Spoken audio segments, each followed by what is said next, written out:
Hello, everyone. Welcome to another conversation with Charles and I have been cruising through the franchise industry. It feels like we've almost talked with everyone at this point, but appreciate the great feedback that we're getting, that you're finding that's valuable.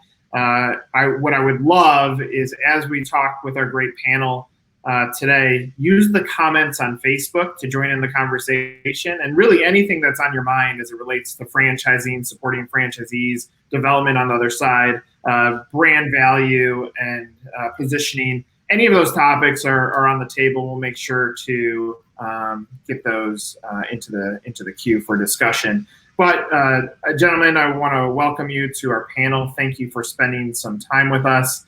Ryan, let's start with Ryan Rao. Thoughts on what's going on in your life and business and franchising. Frame this up for us if you can. Yeah, so I'm Ryan with VIO Med Spa. Nick, appreciate you having me.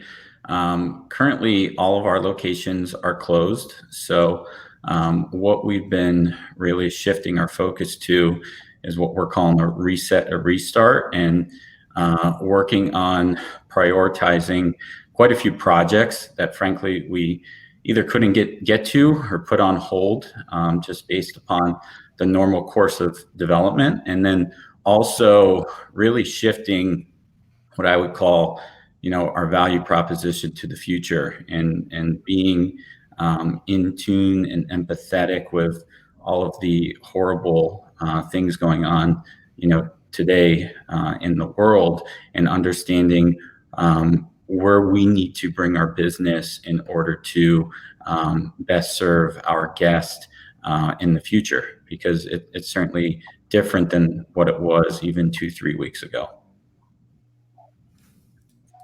Appreciate that. Ken Parsons, let's go over to you. Hi, I'm Ken Parsons. I'm co-owner and founder of the Brothers that Just Do Gutters with my brother Ryan.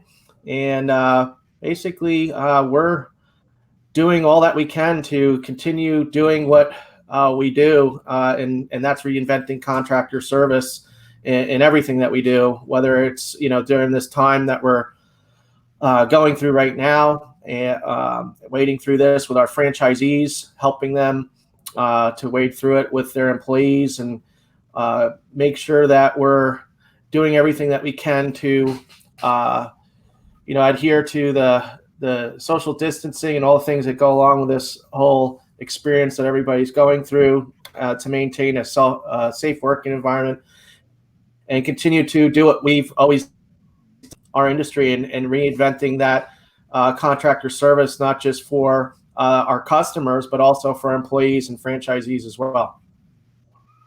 Appreciate that. And Ryan? I'm Ryan with the Brothers That Just Do Gutters. And basically, yeah, we've just been trying to stay one step ahead of this with the information, with our planning, lots of communication that has to kind of trickle down, and some of it trickles up. So we're basically living in the moment right now as we navigate this. And like Ryan just said before, we're also looking to the future. What's going to change after this? What are things that we're figuring out now that are actually really good things that we can continue to implement as we go 100% live again? Hey, guys, it's so great to see everyone. And Ken, I'm waiting to see the next iteration of the treehouse you're building with the kids in the backyard, by the way. So what's really interesting is we're all dealing with the COVID-19, and we all get that. But what I find interesting in both brands, we have VIO Med Spa, which in many ways is a new innovation in terms of the med spa space. And what's behind it goes very deep. I know Ryan and his management team, they've reevaluated everything from licensing requirements to service delivery. And so naturally it's a retail-based business. Those locations are closed. And then Ryan and Ken, you're gutters, right? What I find interesting is that you really are redefining your space, and both brands, and I don't think this is an overstatement, are actually redefining their space. I mean, both of you mentioned the same thing on the VIO side and the brothers, which is the value proposition for the future, right? And so what we're seeing with industry leaders is that on the other side of this crisis, franchising is going to change. That there would be a new pool of prospective franchisees, people that would have been entrepreneurs, but are now going to find value in the franchise model. But also brands that don't have integrity and depth in what they're providing their franchisees, their stakeholders, customers, employees, that they're not going to survive. So you both mentioned value propositions for the future. And Ryan Rao, if maybe you could start, talk a little about that, how you guys are viewing the opportunity ahead and what that value proposition is going to look like. Yeah, definitely. So as you know, I mentioned before, and Charles, you mentioned, obviously we're in the medical business. So we are, looking forward, really leverage the medical in our brand name. So first and foremost, it's creating a safe environment, not only our employees, but certainly our guests as well. And we have the luxury where our services are a one-on-one interaction, and being that it is a medical business, we have either nurse practitioners, physician assistants, registered nurses, medical directors that are all a part of the business, touching the business in some way. So we can, create this very clean environment, create a feeling of safety, and ultimately, our services provide happiness, create confidence through the results that we provide. So the affordability of what it looks like in the future, I think, will be more important than ever. And, with our scale and the direction of the company, we're able to make it a really affordable price point, offer those services and results to improve, overall confidence, which is a big thing coming out of this. There's going to be a lot of psychological changes just being at home for this period. But, the overarching value proposition of all of that is that clean, safe environment, and, getting back to our roots of the medical nature of what we do.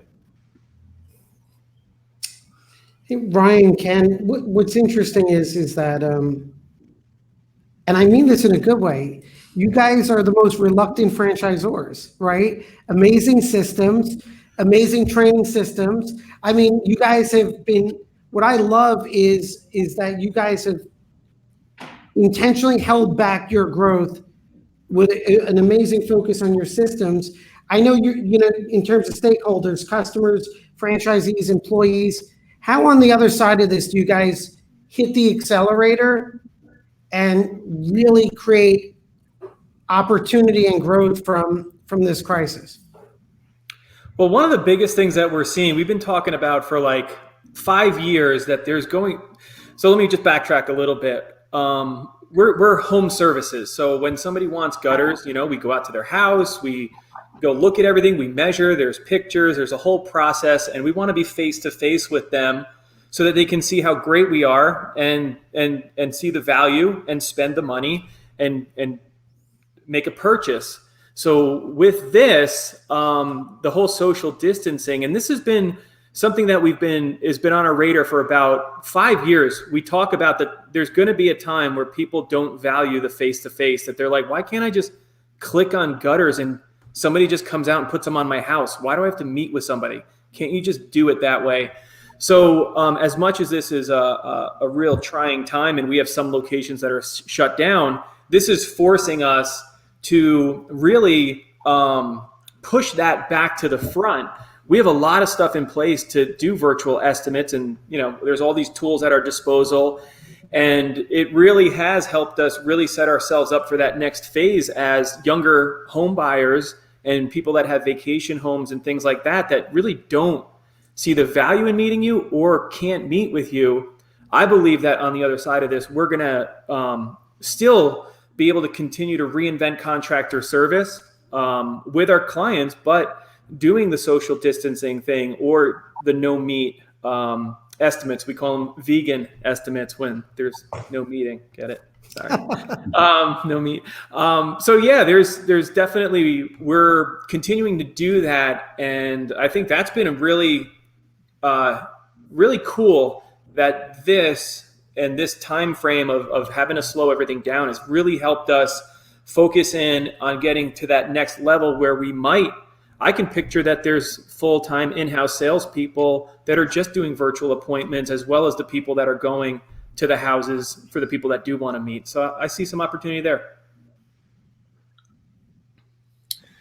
So if I'm a franchise buyer right now, there are several things that I'm looking at from franchisors. Clearly, it's the table stakes of, all right, you have support in the market. Everybody's saying we support our franchisees. Well, no, show me how. So that would be table stakes.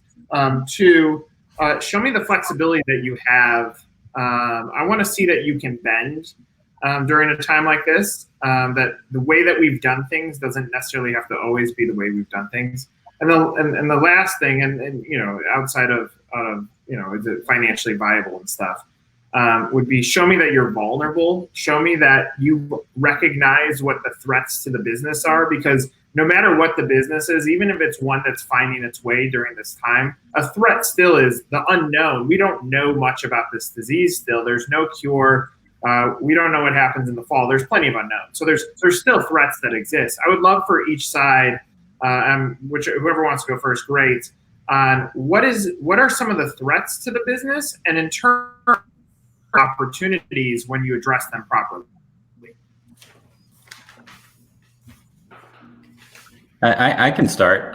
So I think, just to go back real fast to what Ryan said, he is spot on when it comes to innovation. I think it really goes to one of the core threats right now is for all businesses, what are consumer behaviors 6, 12, 24 months out? We don't know yet, especially if it's more of a group setting. So, starting today and moving forward, it is what are those innovations you can bring to your business, where the Barnes and Nobles become the Amazons, where the Blockbusters become Netflix. And, for our business, certainly the threats are these continued stay-at-home orders, because we are not able to even open up. So how do we continue to create relationships, provide value to all of our current guests and potential guests in the future? And through our social media, it's becoming empathetic. It's providing more content than just beauty, which is really our core business, things like facials and Botox, but talking about ways to boost your immunity at home, talking about ways to improve your diet at home, workouts, overall wellness, to hopefully start creating relationships, adding value to people we haven't spoke to in the past. So I think, for us, the biggest threat is just when can we open, and then looking at those threats and understanding, are there opportunities to leverage technology, create new content, so when we are able to open, we can improve that customer experience with less friction, utilizing technology, having a larger audience by all the content that we've created, and hopefully provided value out to the communities we do business.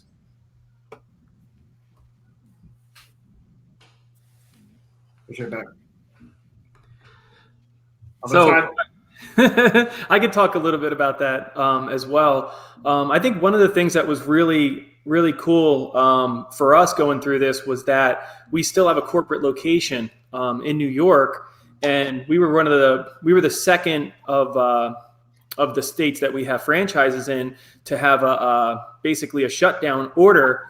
So the way we reacted for the corporately owned franchise really helped set the stage. Like, we actually got to experience it firsthand of what it feels like to have that, how it has to get translated to the employees, the message that you're sending. So I think for us, a real leg up is actually having that, being able to then tell your franchisees what worked, what didn't work, because it's very staggered. It wasn't 100% across the board. It happened in Pennsylvania, I think, on a Thursday, then New York on a Friday, and then they lifted it, and then other states followed suit.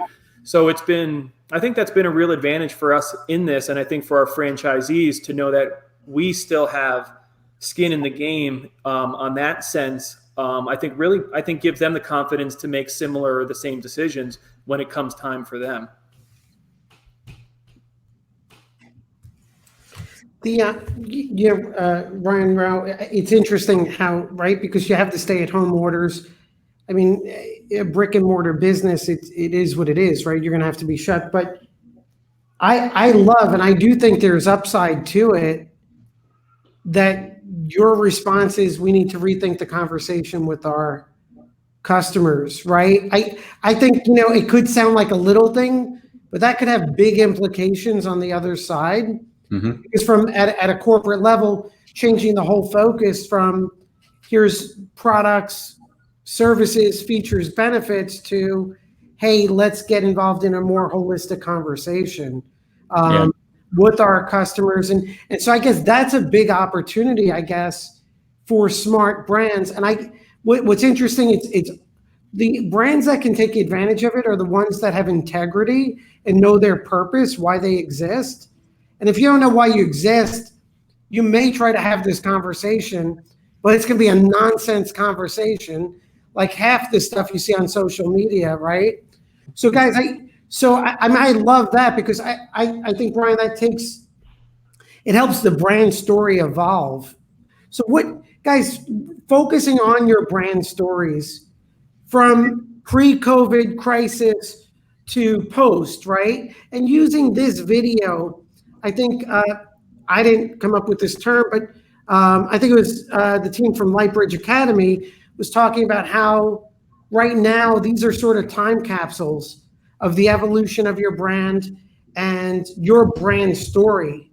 So I'd be curious, guys, just in general, because I think brands underestimate the power of that story, and it may be a subtle shift, like Ryan's example of a more holistic conversation, but to me that's big.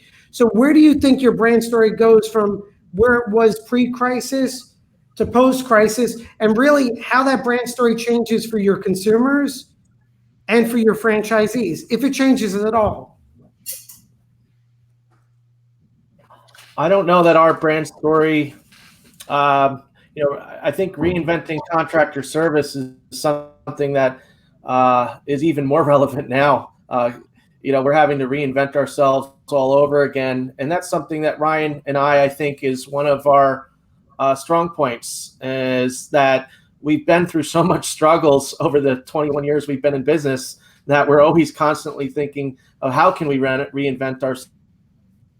So this thing came into town. It was like, you know what? It's just another obstacle. How are we going to figure out now to get around it, over it, through it, under it, and be able to navigate this, and we're going to continue to just do what we've always done when we faced obstacles, is to hit them head on, and that's it. And having really good communication throughout your team, your management team, all the way down from and leading up and down the chain of command in a way that everybody is informed, everybody understands there's clear direction.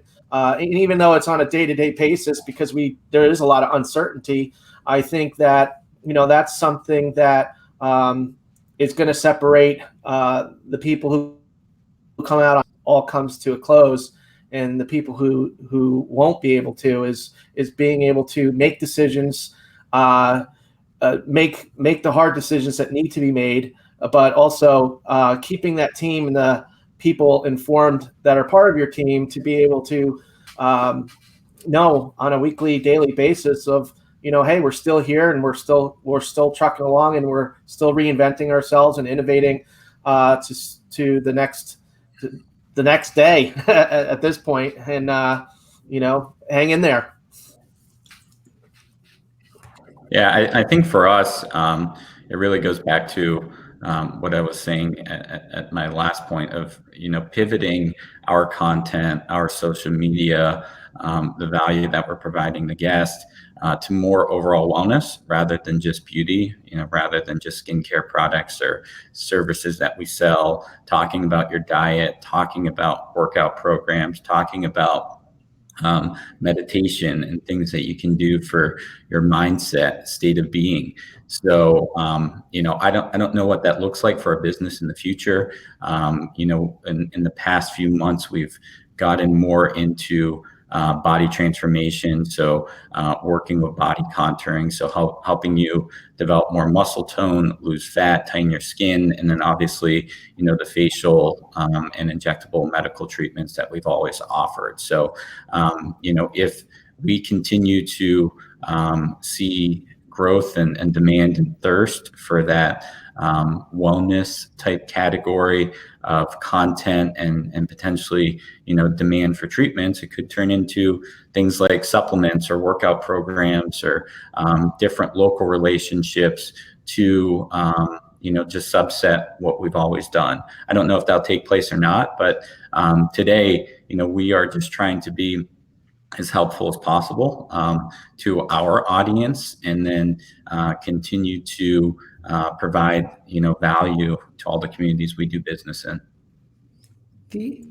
Nick, guys, but maybe so the theme, it's interesting, right? Because I love how Ken pushed back, right? Hey, we're here to reinvent contractor services, right? Which is, you guys are like so deep in terms of your brand, your philosophy, your purpose.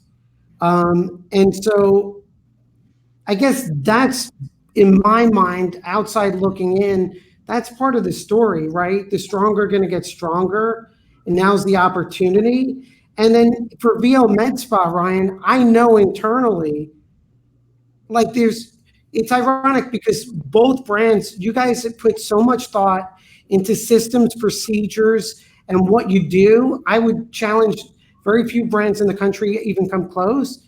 So Ryan, even for VIO, you stay the course, but now all of a sudden on the other side, we have more opportunity with real estate, better potential real estate acquisition, better rates, potentially better financing, which makes you stronger. And then for Brothers Gutters, guys, I think on the other side of this, no service-based brand, at-home service-based brand in the country should be competing. And I honestly mean that. Thank you. I appreciate that. I see one of the largest opportunities on the other side of this, really for any industry, is labor.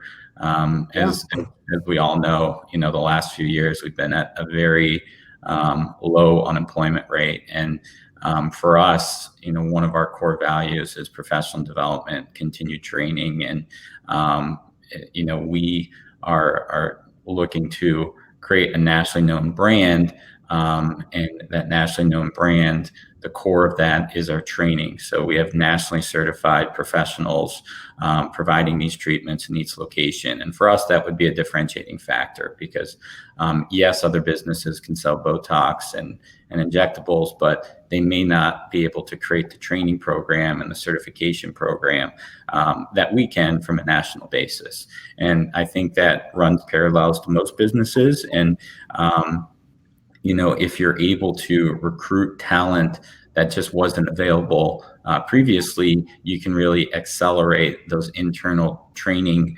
documents and systems based upon, the experiences of some of those people who may now be looking for work. Yeah. We've done a huge recruiting push with our franchisees, basically double up on your ads. Even good people are laid off right now because of the situation. So the labor pool, we're doing a very specialized thing. It's not easy to find guys that have, 4 or 5 years of gutter experience. We have an unbelievable training program just for that reason. Is you're typically getting guys with 0 experience and you got to get them up to speed quick. But we're seeing that exact same thing that Ryan just pointed out. And we want our franchisees to be on the forefront, interviewing people that are on unemployment for the first time possibly ever. But when you're on unemployment, you're kind of forced to look for a job. And we want to be there. We want to show them, how we do things and how hopefully we could be a good fit for them on the tail end of this. So huge opportunity there. I think a lot of people this is a huge wake up call. How does your guy? Say it again, Nick. People being home, they have time.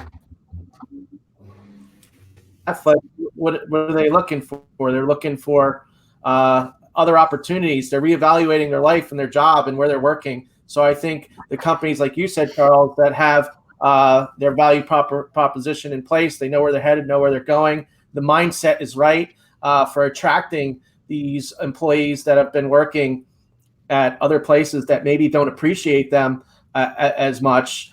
These people are going to be looking. So I think it's going to be a huge opportunity for employees and staffing up. Stay on that mindset point again. And obviously we have the mindset of the labor pool, and we have the mindset of the buyer, and the mindset of you guys as the franchisor. Take us through your guys' journey a month ago when we start getting into this mess. Your head, are you in panic mode? Are you guys, the brothers are saying, hey, there's another obstacle in our way, not a big deal. Take us through the how the mindset has shifted over the last month and where it currently stands. Ryan, Rao, you want to start? Yeah, definitely. I think the first thing for us was playing the defense game, not knowing, and frankly still not knowing how long are these stay-at-home orders, how long is this virus going to be with us, and understanding we need to have a business that our franchisees, our employees can all come back to.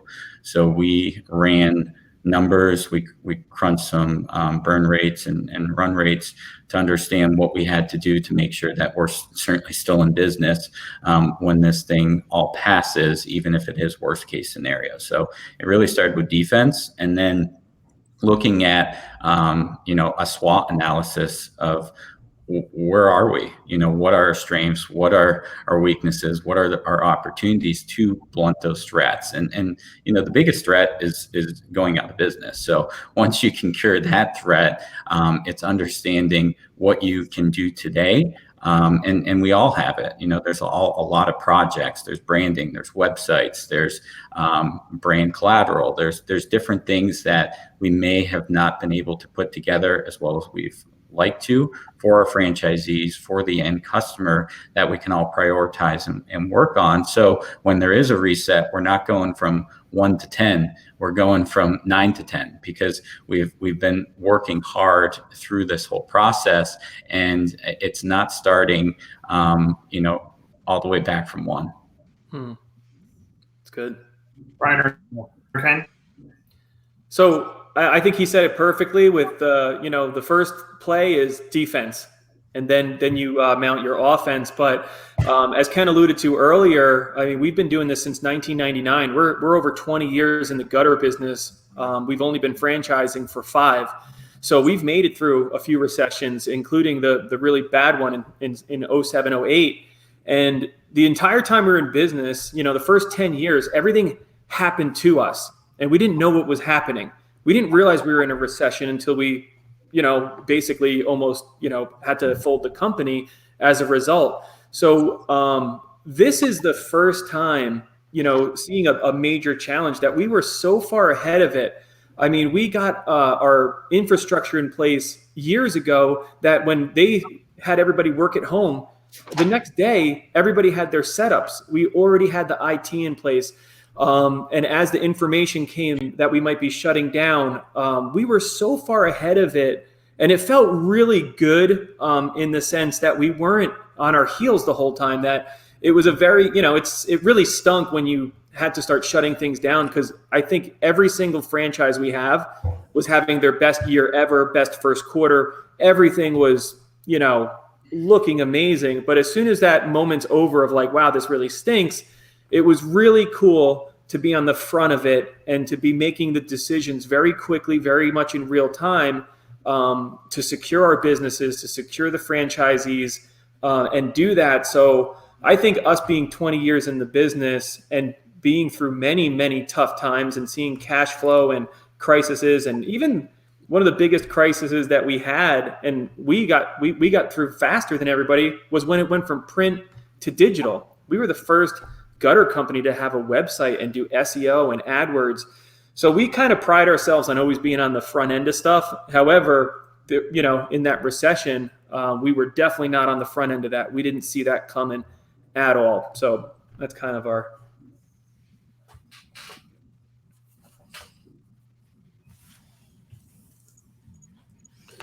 So guys, what, any thoughts on, and again, this is all guessing and we've all been talking about that. In an ideal world, timing wise, what you'd like, I mean, what are you expecting or what would you like to see in terms of, so we landed and now we're ramping up, whether it's, generally in terms of dates and more specifically for your brands, what in your mind is ideal and realistic as to what you'd like to see happen? For us, I think ideal certainly is the May 1st date. I don't believe it's realistic, although just judging upon the overall markets and some of the rhetoric, with politicians, it seems like things are trending better than expected when it comes to the flattening of the curve and all the buzzwords that they've been talking about. So I would say this week has been more optimistic, at least things that I've seen. But still, I would be surprised if we would be back at least open until June 1st. The real big question, though, once we are open, is what does traffic look like? Are we running at 50% of what we usually see on any given day of the week, or is there truly pent up demand for these services? And we open up at 120 or 150% of what we were doing prior, and what are the long-term implications of that? So the consumer behaviors are a big question mark, but I would say if I had to put a date to it, I would hope June 1st we're at least back to work in some capacity. I would say that we're hearing the same kind of things. Just this morning, we heard that a major construction company in the Northeast just got deemed essential and can commence working on their projects. And we've been seeing that happening. And that was a lot sooner because they were deemed essential in the beginning, then they were deemed non-essential, and now they're being deemed essential. And it seems that happened a lot quicker because today is April 9th. And I wasn't expecting us to be deemed in New York essential again, probably till the end of the month. So we're starting to see a lot of things really loosen up with construction and service-based businesses right now. And everybody that we have that is like South Virginia and South seems to be it's kind of like a little bit of more of a roller coaster of they're affected but not affected. 1 week the leads are strong, the other week are not. And I really feel when this thing ends, I think there's going to be a pent up demand, and we're all of us in our system, our brand, we're all preparing for growth. We're preparing for growth when it comes to buying assets, building benches for the different departments, especially in service where production and sales is a huge focal point. So we're building those benches. We're expecting there to be some real pent up demand as people are released from their homes. They're going to be spending money. It's just a matter of time of when they do that. I don't know if it's going to happen all at once or it's going to be state by state or what. But it seems that what I'm hearing, things are calming down a little bit sooner than I thought. One question that did come in from our audience, this is to the brothers. For Ryan, what tools are you guys using for the virtual estimates? So right now we're just using measure maps. We're using Google Earth. We're having the clients send us some pictures. And I've been looking into software for a long time, very aware of there's Eagle View. It's like roofing. I might be getting the name wrong. Hover is a really cool one. So we're basically getting closer to pulling the trigger on stuff that we've been watching for a long time. But yeah, we have really good, CRM that we already, before this whole thing, if somebody's not going to meet with us, there's nobody better to not meet with when it comes to putting together a bid and having pictures and descriptive. There's nobody better to not meet with than us. So now we're looking, how do we take that to the next level, to maybe do a completely virtual appointment? So we are doing some Zoom calls, some FaceTime if people are interested, but it's a little bit disconnected. It's about bringing it all down to this one beautiful process for a virtual estimate. Yeah, I mean, everybody is kind of shifting in real time right now. That look, Zoom's business has skyrocketed. That it might not be a perfect tool. They're certainly having some privacy issues, but it's good enough. And I think that's part of what we're realizing as a community of human beings, that sometimes good enough is plenty for us. Yeah. Guys, as final spin around the block, I would love final thoughts and comments. Charles, let's start with you. You're good at positioning this. Yeah, no, I on the VO end, I love Ryan's focus on when the restart happens, going from 9 to 10, not 1 to 10, and again,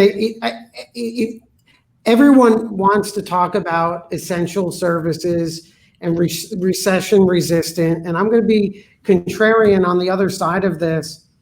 Much more important than recession resistance or essential services is going to be businesses that have, a core framework, a value proposition, and the right business model. And at the top of that is going to be management teams. So for me, I think there's going to be a number of really well-developed brands that are poised to grow. And I personally think it's going to be VIO and Brothers on the other side of this. But to me, the focus is on, I think we're about to land. And so I think the focus on the restart or the relaunch is the way to go. Okay, let's go with Ryan Parsons. Final thoughts? Final thoughts are be prepared for the worst and the best outcome at the end of the month. I mean, we've got 2 or 3 different budgets running, trying to kind of watch how this thing goes. So we don't want to kind of assume everything's going to pop because of the pent up demand, but we also don't want to not be ready for it. So the biggest takeaway is run a few different scenarios, but I love what Ryan said about we don't want to go from 1 to 10. If we could be at like a 7 or 8 and then get back up to 10, that would even be fantastic. So just be ready for whatever way it goes. Appreciate that. Ken Parsons, final thoughts? Well, I think mindset is a big important part of navigating through this, and making sure that you as a leader are taking in knowledge and having good positive conversations with the people that are part of your team, but also other people in your network that are going through the same things, that are entrepreneurs, leaders like all of us. We need to keep our heads on straight and be able to make clear decisions and decisive ones, so that we do come out on the other side of this unscathed as possible. And Ryan Rao? Yeah, I would say, ultimately, we're going to go back to work, whether it's May 1st or June 1st or July 1st. So all you can control is what you can control. And the controllables right now are doing whatever you can to improve your business. So when there is a restart, you can hit the restart at full speed. And I know, the best companies out there, they are improving their system, they're adjusting their strategic plans, they're reevaluating their vendor contracts, they're looking at website and SEO. So use this time to the best of your ability. So when we are back to work, whenever that date is, you can be as full speed as possible. Appreciate that. And a few final thoughts from me. One, we don't know what a date is. I will say I clearly know nothing about a doctor or a medical official, but I'm looking at the data, I will say, Charles and I have talked a lot about April 5th as the date that we were going to see some sort of dip. And it was correct. And all I'm doing is following how has this disease participated in other countries. But on the other side of this, there very likely will still be a disease. There'll still be fear. That businesses that can figure out how to be friendly in a social distancing world are going to be the ones that survive, at least in my opinion, over the next 6 months. So be mindful of that and start thinking about that. Gutters, it's already positioned there. A med spa, it can be a one-on-one relationship, so it's not a giant crowd. I think we're going to see the definition of entertainment change drastically, and I think we're going to see the definition of sports change drastically. One thing to feed off of what Charles said, I agree on what are these buzz terms, but I do think pandemic resistant is going to be one. And the way that you were pandemic resistant is you have fearless leaders that are navigating you through this, that you have a bendable product or service that whatever to this, you change, whether that's a Panera trees or whatever it is, like showing that you're bendable. To get to the other side, that flat is the new up, that when you can manage the money and get you to the other side, then you got a shot to find great success. So plenty of unknowns. Best practices are coming out of community. I love that people that may not get a platform at, say, some of the franchise conferences are getting the shot to tell their stories. And hopefully this is resonating with our audience out there, and I greatly appreciate you guys doing it. Final thoughts would be, brothers that just do gutters, that's a lie. I see a video game machine behind one of you and another. And Ryan, I am super jealous. I don't know how you went out and got a haircut, and you need to get a secret there, because I am super jealous of that as well. It's the hair gel. Love it. Yeah. Thank you so much for the time. Appreciate it. For anybody watching at home, go to our Facebook page to find out information about when we will be doing our virtual happy hour to continue to build the community. Again, gentlemen, thank you so much. This is another conversation with, hopefully everyone got some value out of it. Best of luck to all of you. Thank you, guys. Appreciate it. Thank you, gentlemen.